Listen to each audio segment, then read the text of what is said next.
Back in March of this year, something happened which I definitely did not expect when I started my channel a little over 2 years ago. Over 10,000 of you... Wait, no, that's not right. Over 100,000 of you apparently found my content worthy enough to hit that subscribe button. And just a few weeks later, this guy came into the mail. It still boggles the mind a bit when I think about numbers like these. I mean, Monster Maze started as sort of a side hobby during the early stages of the pandemic. Something to focus on while I waited for new animation jobs. I guess you could say I was bored. I will never be able to express my thanks enough to all of you who stuck with the channel throughout the past 2 years. Zelda news has been pretty scarce during this period. I guess I didn't exactly choose the best time to start a channel like this, and yet you continue to show up to share your love for the series and keep the hype for Breath of the Wild 2 alive. It goes to show how much the fans love these games and will continue to talk about them even when there's not a lot of activity on the side of Nintendo. As per tradition with every milestone, today's video is for the viewers, by the viewers. A few weeks ago I asked you guys to share your own Zelda theories with me, 15 of which I have selected to be featured right here on the channel. However, during the writing process I quickly realized that covering 15 separate theories in one single video was perhaps a bit too ambitious on my part. It worked fine for things like items and dungeon ideas since they don't require backstory and research, but a theory is simply not something you can spell out in under a minute or so. I would have to cut some serious corners and skip over a lot of details in order to fit all 15 within a reasonable runtime, without working myself to near exhaustion. I want to give each and every one of your ideas the love and attention it deserves. Otherwise, what's the point in covering them if I'm just gonna rush through them, right? Still, I did promise 15, so I decided to split it up into 3 separate videos, which will feature 5 theories each. Once again, it was very difficult for me to choose from so many great ideas and topics, and if your theory didn't make it in, please don't feel bad about it. It doesn't mean your idea wasn't good enough, and there will be more of these types of videos in the future. There were quite a lot of Breath of the Wild, and in particular Breath of the Wild 2 related theories, so I tried to balance it out just a little bit by including some theories that encompass other games in the series as well. Furthermore, the theories presented here today are in no particular order, meaning their placement in the list says nothing about which theory I think is best. This isn't a contest or anything like that. So, without further ado, let's take a look at the first 5 Zelda theories by the viewers.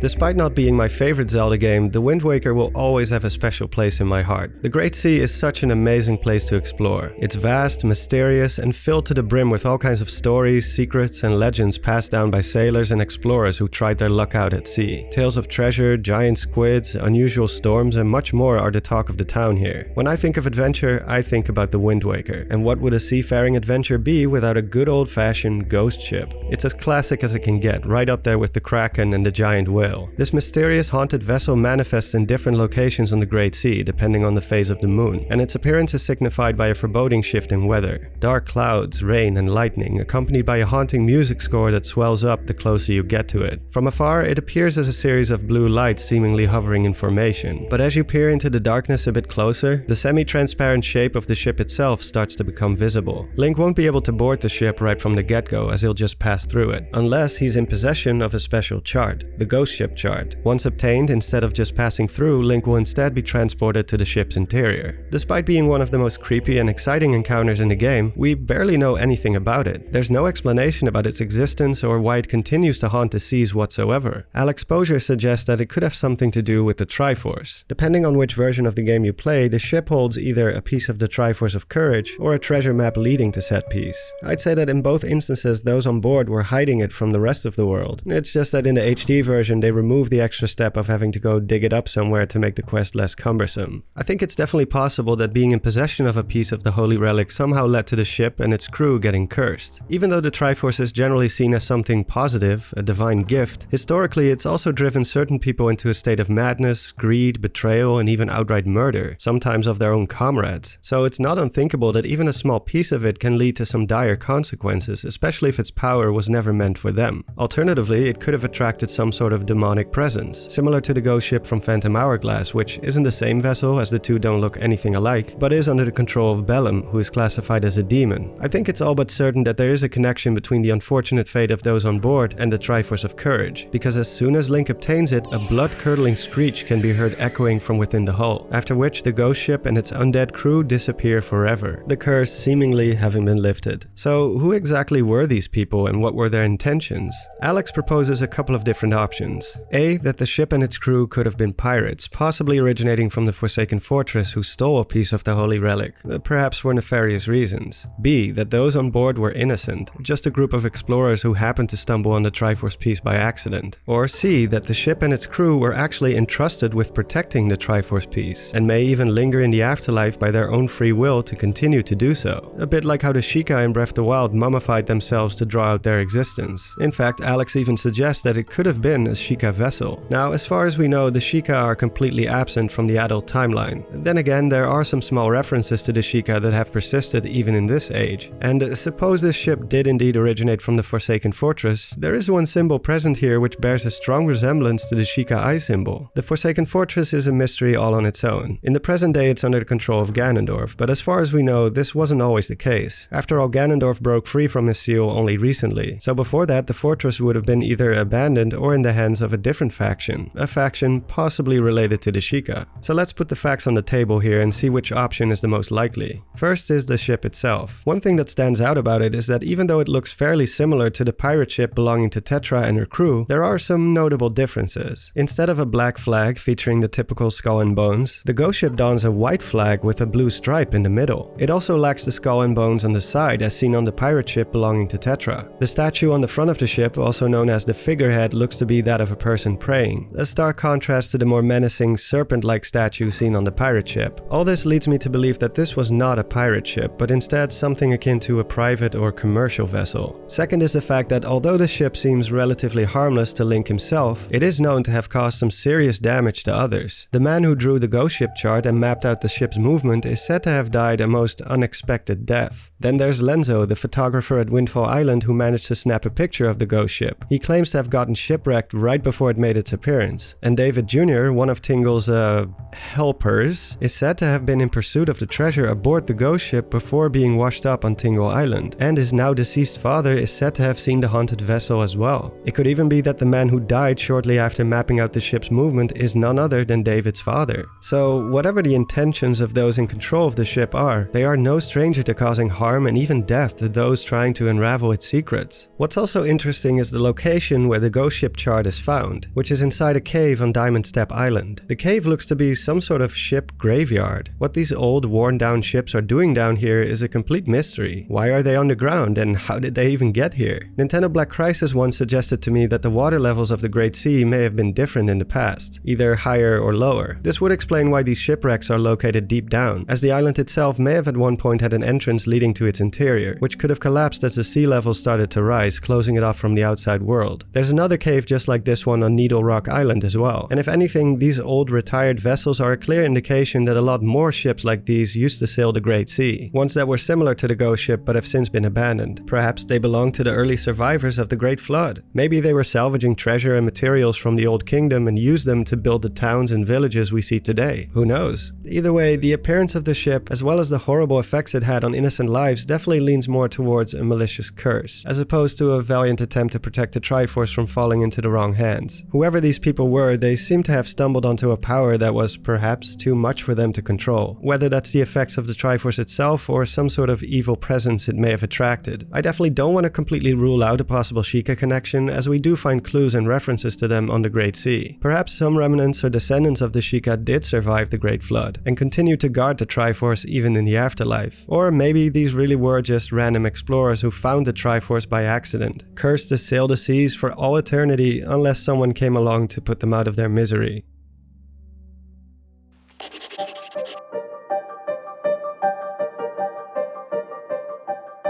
The Barbarian outfit is one of my favorite armor sets in Breath of the Wild. It's powerful, it looks badass, and if you're efficient at taking down Lynels, it's easily upgradable too. According to the description of the armor set, the decorative paint that comes with the outfit bolsters your fighting spirit, and wearing it increases Link's attack power. Those who are associated with the outfit, the ever so mysterious Zonai, seem to have had an affinity with raw power and brute strength, which fits their general description. Although their main capital seems to have been located at the Spring of Courage, everything else about them suggests a tribe who valued power power. This is reflected by terms like savage, barbarian, and warlike, as well as the effects of the armor itself. Jackson Campbell proposes the idea that the war paint the barbarians used for their armor could in fact be infused with malice, the infamous byproduct of Ganon's hatred seen all across Hyrule. The reasoning behind this connection is that some of the stronger variants of bokoblins, moblins, lizalfos, and Lynels have similar paint-like patterns on their body. Now, the game doesn't outright say that these patterns are the result of malice, but it does suggest that these types of enemies have been influenced by Ganon's fiendish magic, making them stronger than their other counterparts. And indeed, it's hard to ignore the similarities between the war paint on the Barbarian armor and those found on Ganon's minions, particularly the silver variants. According to Jackson, this could be yet another indication that the Zonai may not have been the friendly neighborhood savages we thought them out to be. Zeltic and I have previously covered the possibility that the Zonai may have had some sort of allegiance with Ganondorf in the distant past. In our collaboration, we pointed to the architecture and cave paintings seen in the sequel footage, many of which feature themes and motifs related to the Demon King. Also, one can't help but see the similarities in the red flowing hair on the Barbarian helmet and Ganon's iconic red mane from past games. And well, this is yet another one of those possible connections that could point to some sort of relationship between the Zonai and Ganondorf/Ganon. This supposed alliance could have been tarnished a long time ago, and the barbarians of Faron may not feel the same way about him now, if they're even alive still. I think it's an interesting idea that the Zonai could have taken inspiration from Ganondorf, covering their bodies in a similar war paint as seen on the silver monster types to bring out the beast inside them. Alternatively, it could have been the other way around, and it's Ganon who adapted the customs of the Zonai instead. I can't say for sure if the paint itself is indeed related to malice specifically, but it's most certainly more than just regular paint and is related to magic. The Zonai are said to have been powerful magic wielders, as is Ganondorf. So whoever copied who, it's more than possible that the two phenomena are one and the same.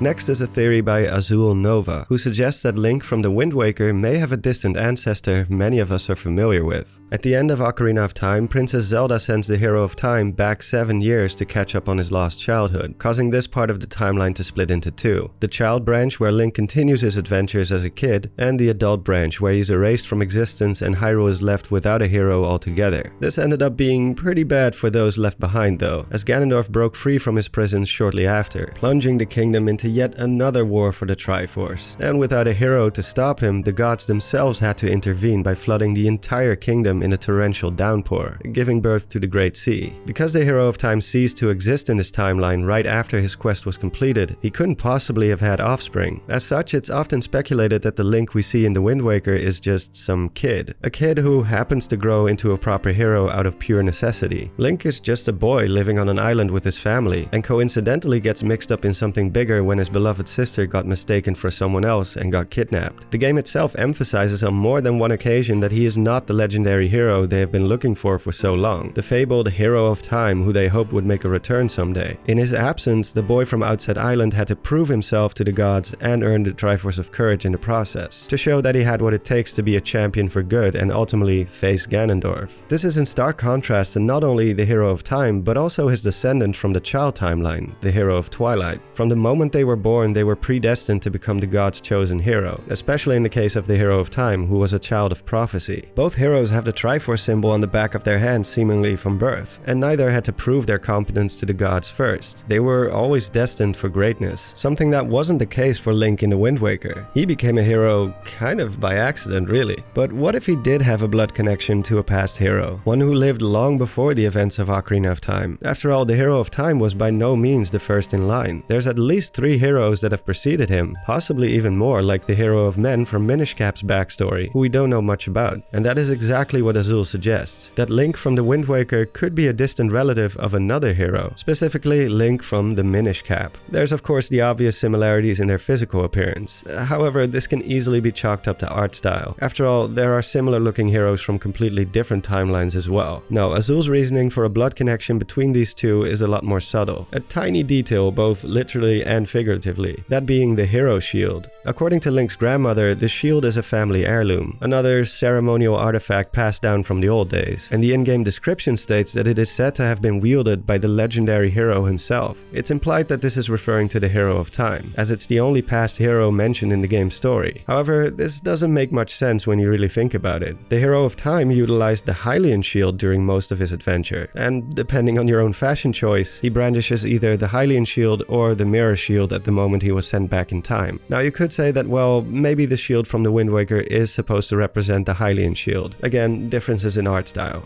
But if so, why are these two shields so radically different? It's not just the name that's different, but the size, shape, even the material doesn't match in the slightest. The Hylian shield is a sturdy, high-quality metal shield, whereas the hero shield is mostly made of wood and overall pretty cheap looking. Even Tetra jokes about its quality. There's of course the difference in color, and perhaps most notably, the size. The hero shield is incredibly small, even in the hands of a young child. In fact, it seems to have been specifically made for children. Compare this to the Hylian shield, which is so big that as a child, Link couldn't even hold it up like normal and instead had to use it as a turtle shell. It's almost as big as he is. Now that I think about it, I'm pretty sure the Hylian shield traveled back 7 years with the Hero of Time, right?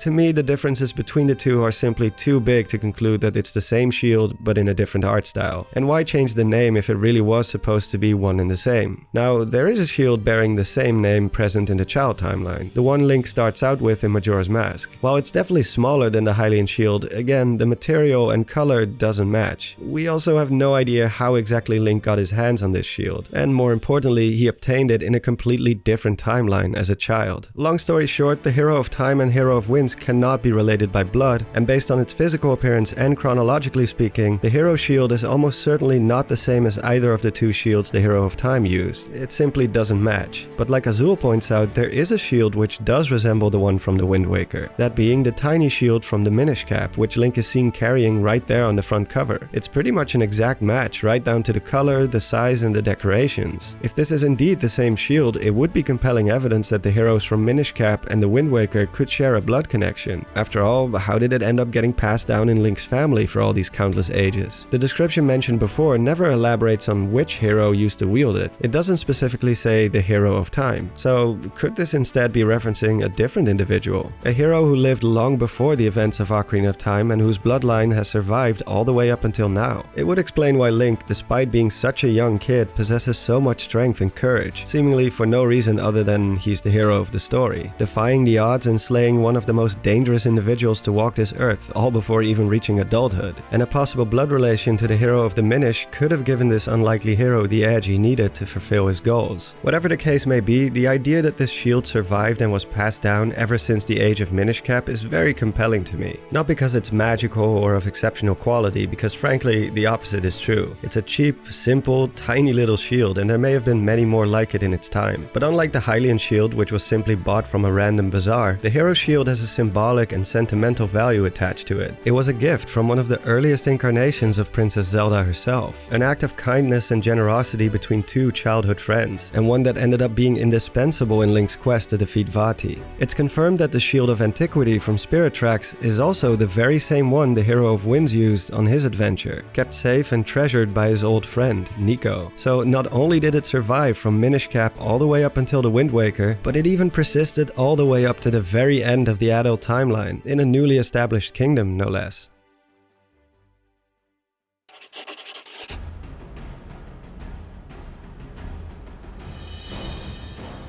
This next theory is something I never really thought about until now, but actually makes a lot of sense. Ocarina of Time first introduced the Gerudo, the strong and proud women of the scorching desert. Their biology somehow dictates that almost everyone born into the tribe is female, with only one male being born every 100 years. During this age, it was custom for the male to become the tribe's leader, and the only male Gerudo we've met so far is of course the man with the sinister plan, Ganondorf. Despite being a familiar face in Zelda lore, the Gerudo only make an appearance in 5 games, Ganondorf not included of of course. And in the case of Majora's Mask, it's debatable if these even are real Gerudo or just pirates with the same character model. The reason why the Gerudo don't appear very often in the timeline is exactly because of their connection and loyalty to Ganondorf. In every outcome following Ocarina of Time, Ganondorf suffers a temporary defeat. In the child timeline, he's captured and sealed inside the Twilight Realm. In the adult timeline, he's frozen at the bottom of the sea along with the entire kingdom. And in the Downfall timeline, during the imprisoning war, he's banished to the Dark World, formerly known as the Sacred Realm. As such, the absence of the Gerudo following the timeline split makes sense. In Twilight Princess, the desert is barren and empty, and it's implied that the Gerudo have either been killed or exiled after Ganondorf's capture. They do show up again in relatively large numbers in Four Swords Adventures, this time as a peaceful tribe who want nothing to do with Ganondorf, so I'm inclined to believe that some did manage to escape persecution back then. In the adult timeline, they are never seen again in any of the games, which leads me to believe that they probably didn't survive past the Great Flood. When it comes to the Downfall timeline, their fate is equally uncertain. The same type of scenarios are possible, of course. They could have been killed in the imprisoning war or exiled. The only appearance of Gerudo beside Ganon are Kaome and Kotake in Oracle of Ages and Seasons, which don't even take place in Hyrule. Aside from them, it does seem to suggest that the rest of the tribe may not have survived this outcome either. Whatever happened before the events of A Link to the Past, their presence, name, and influence are all but a distant memory, seemingly wiped from the history books. Brig Colby has a logical yet kinda disturbing explanation as to why the Gerudo are barely seen again in this timeline, one that emphasizes the sheer brutality of Ganondorf as a leader. If we study the backstory of A Link to the Past from the instruction manual, it says that at some point, the doors to the Sacred Realm, the resting place of the Triforce at the time, were breached by a gang of thieves, and that Ganon fought his way past his own followers, vanquishing them and eventually standing triumphant with bloodstained hands, claiming the Triforce as his prize. He allegedly even made his wish right then and there, the first and only time Ganon has succeeded in getting his wish granted by the Triforce. The band of thieves described here fits the profile of the Gerudo, as they are referred to as such in Ocarina of Time. Now, this backstory is a bit outdated, as it was written long before the Zelda team had a solid grasp on if and how they wanted to integrate this story into a larger narrative. There was no Zelda timeline back then. But the part about Ganondorf vanquishing his own followers without a second doubt is absolutely something he would do. His obsession and greed for power rise far above things like loyalty and kinship. To him, his followers, including his own tribe, are but mere tools to achieve his goal of world domination. They are disposable. And thus, after breaching the doors to the Sacred Realm and having laid his eyes on the prize, Ganondorf made sure that no one but him would be able to obtain it, perhaps out of fear that someone might betray him and attempt to steal his wish from under his nose. His big, gigantic nose. If this is true, then it's a very disturbing outcome for the Gerudo in this timeline, massacred en masse by their own former king, their leader whom they were fiercely loyal to. If there's anything unique about the Downfall timeline, it's that it's the only one where Ganon never reverts back to his human form. Instead, he seems to have completely given in to his monstrous alter ego, and with it, any remaining connection to his roots, humanity, and his former life as a Gerudo are all but lost, alongside his former people.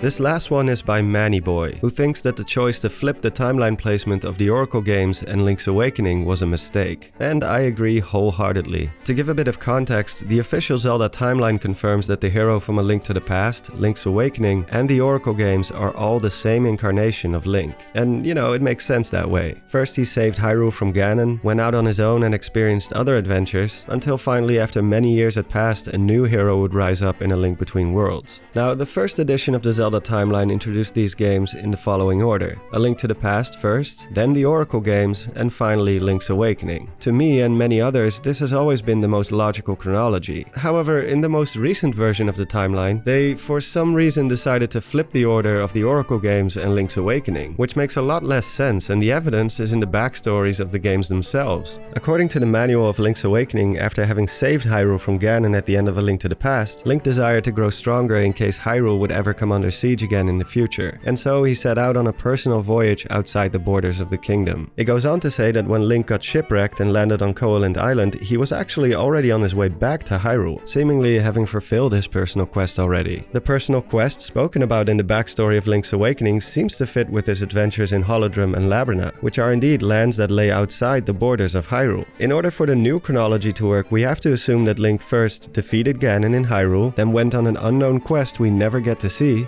attempts to sail back to Hyrule before getting stranded on Koholint Island, eventually does make it back, only to be summoned by the Triforce to go on yet another offshore adventure in Holodrum and Labrina. While not impossible, the fact that we have to imagine a quest we never actually get to experience is a bit messy, considering that they could have just as well incorporated the adventures of the Oracle games to fit with the quest spoken of in Link's Awakening's backstory. You know, like it used to be before the order was changed. It's not perfect and it doesn't all fit nice and snug. For instance, Link didn't set out on a journey, he was kinda, sorta forced to go by the will of the Triforce. But it's a voyage nonetheless. Link never actually sails to Labrina or Holodrum, instead he gets teleported there. But we never see him getting teleported back to Hyrule after he succeeds. Either the Triforce can only provide a one-way ticket or it's just being a dick. But that's beside the point. Either way, after concluding his quest in these respective lands, he would have had to find a way back to Hyrule on his own. Thus he set sail for Hyrule, but before making it to his final destination, his vessel gets hit by lightning and the story of Link's Awakening picks up. Again, by no means perfect, but I prefer not having to imagine a quest that happens off screen over a small inconsistency in the backstory. We of course have to remember that A Link to the Past and Link's Awakening were written long before the Oracle games. Not only that, but the Oracle games were made by Capcom, so I can forgive a few discrepancies in the storytelling here. And with a little bit of creativity, we can make this work. Yes, Link technically didn't set out on a journey on his own, and was instead summoned by the Triforce. But as we can see in the intro, he did travel to the castle on horseback willingly to seek audience with it, so we can still kinda consider this a personal quest either way. Seeing as Breath of the Wild has kinda wiped the slate clean, it's unlikely that the timeline will ever get updated, and even if it does, they probably won't bother with such an insignificant detail. But to me, the old chronology of these 4 games will always make more sense to me, unless someone comes up with a solid theory that convinces me otherwise.